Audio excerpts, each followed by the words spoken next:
And is the operation exclusively in East St. Louis, or is it throughout St. Louis region? Pretty much. She's adopted an area. Her sister's out there, and she, as you saw in the film, she goes through there, and then it just sort of built up from there. So she's really centered in that one area of East St. Louis, which is hundreds of dogs.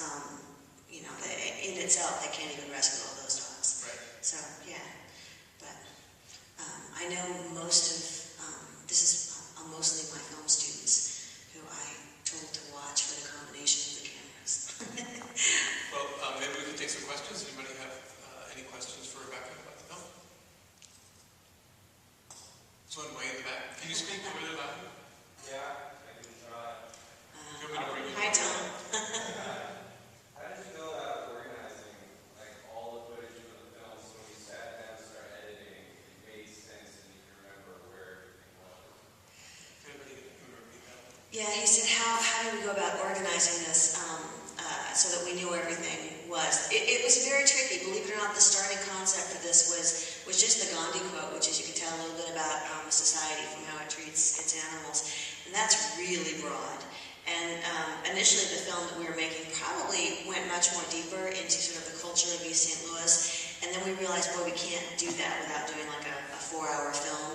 So I started concentrating on what I thought was unique, which was a side of the animals that only PJ could see. So a couple of students and myself, we would basically go through the footage and narrow it down to just those moments that would really pop. And over the months, you would start to notice a dog that you could follow, and there was a storyline you could follow long enough. So rather than just being a sea of faceless dogs, you'd have a dog that you could see. You know, start in spring and then summer and then go into winter and know the whole history of that dog. Some of these packs have been on the street for years. I mean, it's an entire pack of dogs she has names for.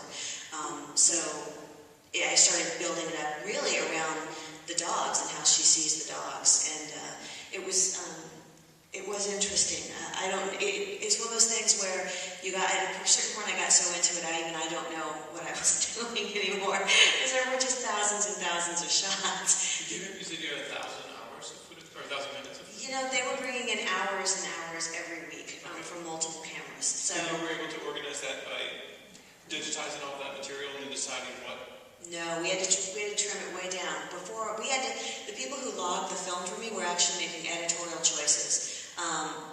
It's this camera shoot with a little codec called H.264, which is really a release format. We use QuickTime Pro. You can they're $29 off the internet, and you can mark it in and mark it out, and then trim to selection and save as. And they would go through like 6 hours, and the goal was out of maybe 6 hours to save somewhere between 10 minutes and an hour. And that would get logged. We'd have a code, just like if you were on a narrative film. You know, R for rescue, S for stray, 1. A's would be June, B's would be July. And so we took the thousands down to hundreds of hours. And then to bring it into the Avid system, expanded the files so that they got to be 1 gig a minute. So then from the hundreds, we narrowed down to about 1/10 of that again for the final edit process. So this was really like finding a needle in a haystack.